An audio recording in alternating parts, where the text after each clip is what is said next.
Il y a l'histoire d'un jeune journaliste dans une gare qui aperçoit un moine bouddhiste et décide de l'interviewer. Il demande au moine : « Monsieur, selon vous, quel est le plus gros problème du monde? Est-ce le réchauffement climatique, la faim dans le monde, la corruption ?» Le moine sourit et répond : « Laissez-moi d'abord vous demander quelque chose. Qui êtes-vous ? » »« Je suis journaliste, » répond le jeune homme. « Non, c'est votre métier, » dit le moine. « Qui es-tu ? » ?»« Je m'appelle John Smith, » répond le journaliste. « Non, c'est ton nom, » dit le moine. « Qui es-tu ? » ?»« Je suis un être humain, » hésite le jeune homme. « Non, c'est votre espèce, » dit le moine. « Qui es-tu ? » Cela dure un certain temps jusqu'à ce que finalement le journaliste cède et dise « Très bien. Très bien, il semble que je ne sais pas qui je suis. » Alors le moine lui dit « C'est le plus gros problème du monde. » Dans cette vidéo, nous verrons comment le Bouddha a répondu à cette même question, la question qui l'a finalement conduit à l'illumination, la question fondamentale à laquelle chacun de nous est confronté. Qui suis-je ? C'est sur la nature du soi que le bouddhisme donne la théorie, ou plutôt la non-théorie la plus controversée de l'histoire des religions. Vous n'êtes pas votre corps, dit le Bouddha, et la plupart des autres religions seraient d'accord. Mais il prétend aussi que vous n'êtes pas une âme immortelle, que vous n'êtes pas une conscience, que vous ne ressentez pas, que vous n'êtes pas un esprit, que vous n'êtes pas une volonté, que vous n'êtes pas une substance cosmique primordiale. Mais selon le Bouddha, il n'est pas vrai non plus de dire que vous n'êtes rien, que vous n'existez pas. Les choses deviennent encore plus compliquées si l'on considère la doctrine de la réincarnation. Je veux dire, s'il y a réincarnation, il doit y avoir un œil qui passe d'une vie à une autre, non?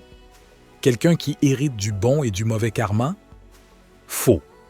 Tout au long de sa vie, le Bouddha a prêché la réincarnation comme un fait de la vie, et pourtant il a insisté sur le fait qu'aucun moi ne se réincarne. En pali, cet enseignement est devenu connu sous le nom d'Anatta, l'enseignement du non-soi. Anatta est une doctrine bizarre, et pourtant le Bouddha a dit que la comprendre signifie devenir pleinement illuminé, savoir qui vous êtes. Le Bouddha a affirmé que savoir ce que vous n'êtes pas est la clé pour mettre fin à la souffrance une fois pour toutes. Donc, étant donné que cette vidéo pourrait être votre chance d'atteindre l'illumination pour la journée, vous voudrez peut-être y prêter attention. Pour comprendre le noble enseignement du Bouddha, nous devons être un peu techniques pendant 1 minute. Nous devons parler des 5 khandas. Le chemin du Bouddha vers l'éveil impliquait une période punitive d'ascèse et de dur entraînement mental. À un moment donné au cours de ses recherches, il se nourrissait d'un grain de riz par jour. Les histoires nous racontent qu'il était devenu si maigre qu'il pouvait sentir sa colonne vertébrale en posant la main sur son ventre. Il a ensuite étudié auprès des plus grands professeurs de méditation de son temps et les a surpassés un à un dans leur propre jeu. Cependant, le Bouddha allait toujours de l'avant, déçu de ne pas avoir trouvé ce qu'il cherchait, la fin de la souffrance. Le Bouddha a fini par désapprouver l'ascèse extrême, mais il a tiré un grand bénéfice de son entraînement rigoureux. Il a progressivement transformé son esprit en une arme. Les pouvoirs de concentration et d'endurance mentale qu'il a développés lui ont permis d'étudier son esprit d'une manière que peu d'entre nous considéreraient possible. Après des années d'observation de sa conscience, le Bouddha a découvert quelque chose qui allait changer le cours de l'histoire. Il a découvert que ce qu'il avait l'habitude d'appeler lui-même son « je » n'est rien d'autre qu'une combinaison de 5 composants, 5 agrégats, les 5 khandas. La traduction habituelle du mot Pali Khanda est agrégat. Vous pouvez également le considérer comme signifiant une partie ou un composant. En termes simples, les 5 khandas sont les constituants de notre expérience consciente. Ce sont les éléments constitutifs de la réalité telle que nous la vivons subjectivement. Les 5 khandas sont les suivants: forme, sentiment, cognition, formation mentale et conscience. Pour comprendre le fonctionnement de ces 5 éléments, nous devons adopter une façon de penser légèrement différente de celle dont nous voyons habituellement la réalité. Utilisons une allégorie simple à cet effet. Pensez à une vidéo diffusée sur un écran RVB, comme cette séquence de Marilyn Monroe. Quand vous regardez ces images, elles vous disent immédiatement quelque chose, elles vous plongent. Vous regardez une personne, une femme d'une beauté saisissante. Vous pouvez voir la couleur et le tissu de ses vêtements, son langage corporel, ses expressions faciales, son aura de jeunesse enjouée. Une partie de vous sait que vous regardez simplement une vidéo, mais une autre partie, plus instinctive, est immédiatement capturée par la réalité de ce que vous voyez. Une partie de vous voit la personne, Marilyn Monroe. Cependant, réfléchissez un instant à la nature de ces images. Pensez à l'écran sur lequel vous les regardez. À gauche de l'écran, cette vidéo est simplement une composition d'images. Chaque image est composée de pixels et chaque pixel est une combinaison de 3 couleurs uniquement, rouge, vert et bleu. On peut dire que ce sont les 3 agrégats de la vidéo. Toute la complexité de la vidéo, toutes les informations qu'elle vous donne et les émotions qu'elle produit, tout cela vient de la chorégraphie minutieuse de seulement 3 composants, rouge, bleu et vert. En fait, il n'y a pas de Marilyn Monroe devant vous. Il s'agit littéralement d'un jeu de lumière, un motif astucieux de rouge, de vert et de bleu, vous faisant croire que vous voyez Marilyn Monroe. Cela vous incite à admirer sa beauté, peut-être à vous sentir attiré par elle. Eh bien, vous pouvez probablement voir où cela nous mène. Le Bouddha a soutenu que l'expérience subjective est comme ces images de Marilyn Monroe. Le sentiment du « je » est comme une magie, une astuce qui ne semble réelle que lorsque vous n'y regardez pas de près. Si vous regardez attentivement, le Bouddha a affirmé que vous verrez que rien dans votre expérience ne peut être vous-même. Il y a juste une symphonie très élaborée de 5 agrégats. L'illusion de Marilyn Monroe apparaît simplement à partir d'un motif de rouge, de vert et de bleu. De même, l'illusion que je suis apparaît à partir du modèle des 5 khandas. Ces 5 éléments sont, encore une fois, la forme, le sentiment, la cognition, les formations mentales et la conscience. La forme couvre tout ce qui est physique, qu'il s'agisse des formes visuelles, des couleurs, des textures, etc. Les sentiments incluent tout, ce qui semble agréable, désagréable ou neutre, des choses comme l'ennui, l'excitation, la tristesse, le plaisir, la douleur, etc. La cognition couvre toutes les pensées, les souvenirs et les projets futurs. Il couvre également les idées, l'idée de ce qu'est une fleur, de ce qu'est la couleur rose, de ce qu'est une belle vie. Cela inclut également l'idée de qui et de ce que vous êtes. Les formations mentales incluent tous les désirs et émotions, les goûts et les dégoûts, tout ce qui vous émeut sur le plan émotionnel. Et enfin, la conscience rend compte du fait même de la conscience. Thomas Nagel a donné à la conscience cette définition astucieuse. S'il y a quelque chose, c'est comme si vous étiez vous, alors vous êtes conscient. Voyons maintenant comment ces 5 agrégats s'appliquent à votre perception de vous-même. Posez-vous la question suivante. Pouvez-vous vraiment trouver quelque chose dans votre expérience qui ne relève pas de ces 5 catégories? Et, plus important encore, pouvez-vous vous retrouver n'importe où au sein des 5 agrégats? Le corps, les sentiments, les pensées, les désirs et la conscience que vous percevez comme étant la vôtre. Mais s'ils sont les vôtres, alors qui êtes-vous? Qui est le propriétaire de votre corps? Qui ressent vos sentiments?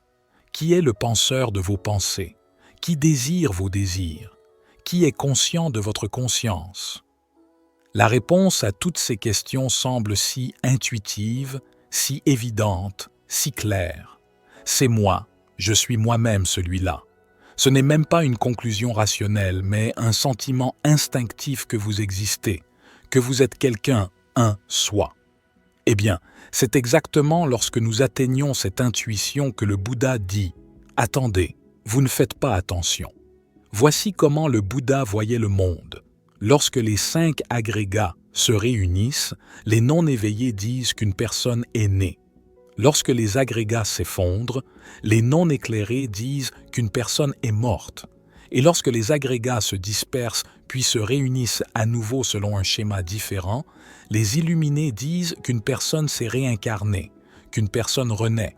Cependant, le Bouddha nous dit qu'il n'y a personne nulle part. Le Bouddha n'avait aucun problème à utiliser le mot « personne » ou le mot « soi » comme terme conventionnel. Il savait que nous avions besoin de tels mots pour nous orienter dans le monde. Le Bouddha conviendrait que, par convention, Marilyn Monroe, 10 ans, est la même personne que Marilyn Monroe, 20 ans. Mais au niveau de la réalité ultime, il n'y a pas de Marilyn Monroe, il n'y a pas de Bouddha, pas de moi, et il n'y a pas non plus de toi.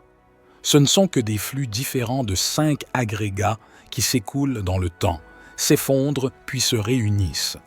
Je suis un ruisseau, vous en êtes un autre, mais en fin de compte, nous ne sommes tous les deux que de l'eau qui coule de manière légèrement différente. Mais comme les schémas de nos 5 agrégats sont si complexes et que l'esprit humain ordinaire est si distrait, les agrégats tombent dans une terrible idée fausse, selon laquelle ils sont une personne, qu'ils sont en quelque sorte une chose et que le monde et tous les autres en sont une autre. Le Bouddha affirmait que tout modèle de soi que l'on pourrait avoir serait une vision erronée et finirait toujours par être une forme de saisie de l'un des 5 agrégats. Vous dites que le soi meurt avec le corps physique pendant que vous saisissez la forme.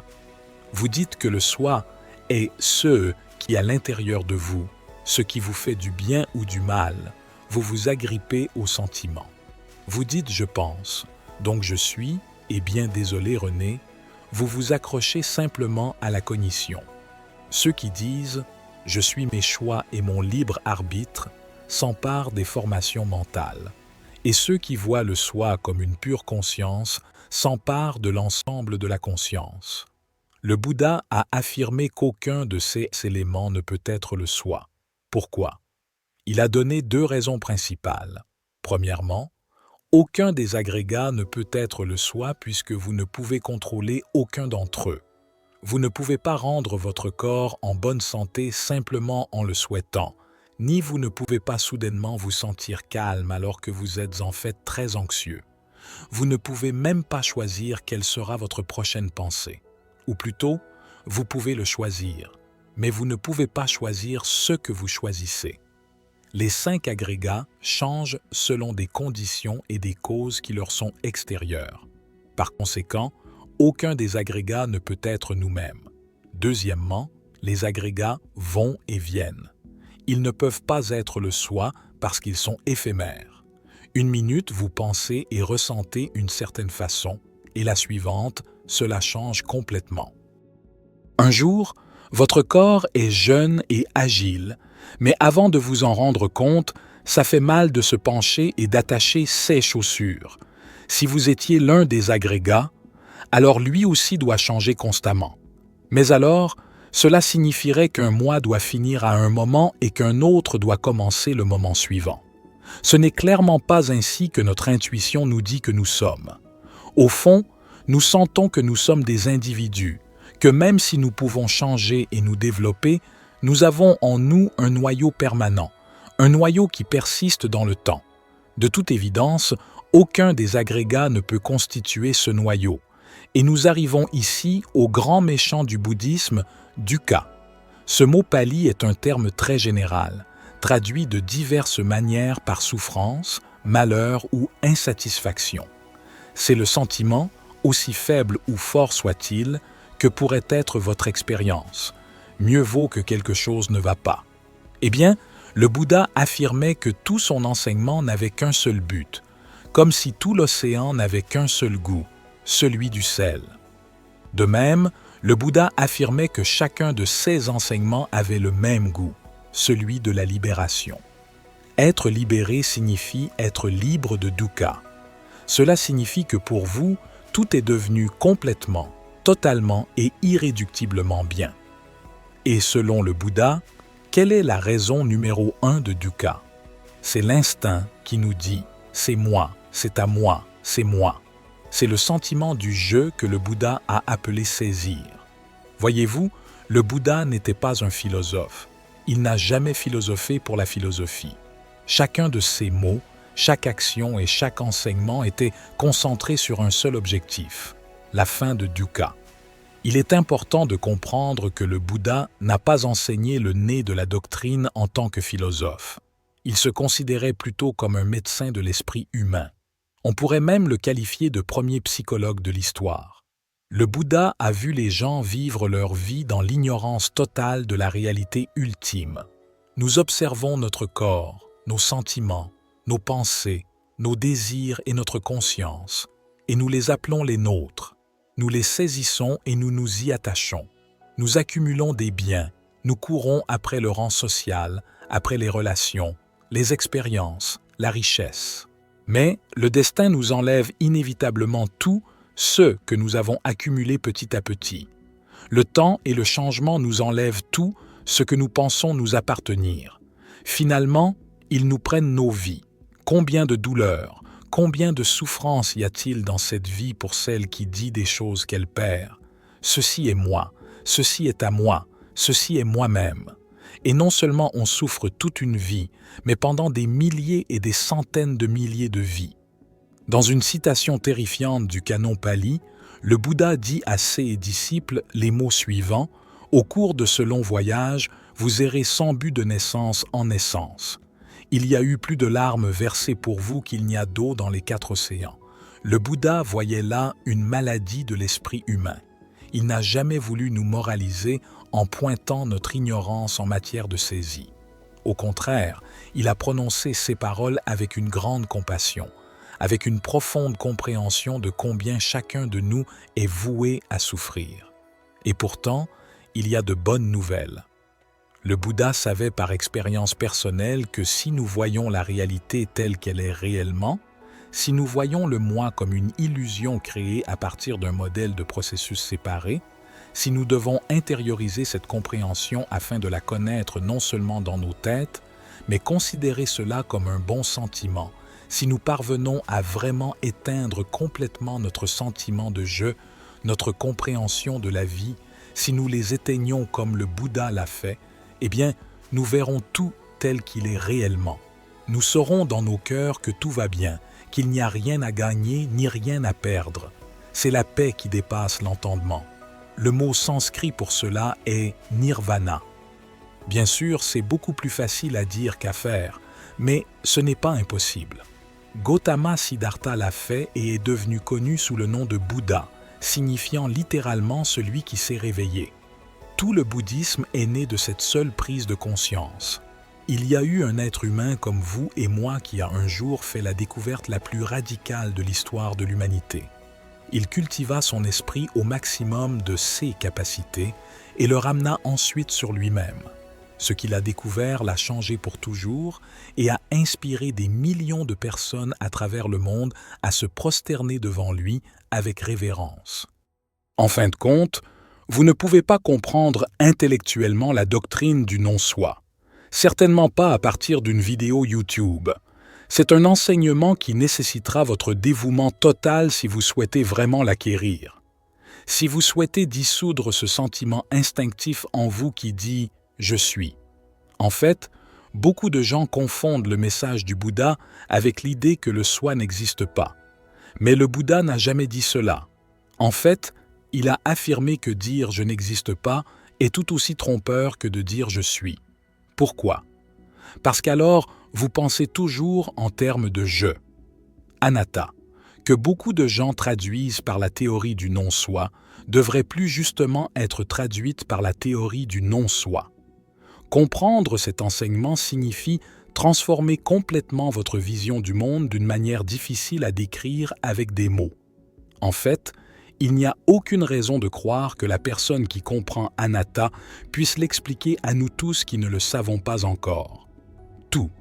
Ce que le Bouddha réalisait lorsqu'il méditait sur lui-même le libérait de toute souffrance. Le genre de personne qu'il est devenu après son illumination doit vraiment être un spectacle à voir. Partout où il allait et à qui il parlait, le Bouddha attirait des adeptes et des fidèles. Et quiconque s'approchait de lui, quiconque souhaitait savoir quelle est la racine de toute souffrance, le Bouddha le guidait encore et encore vers la même question. Il demandait « Qui es-tu » C'était David, pour la sagesse infinie, « Soyez bénis, mes amis ».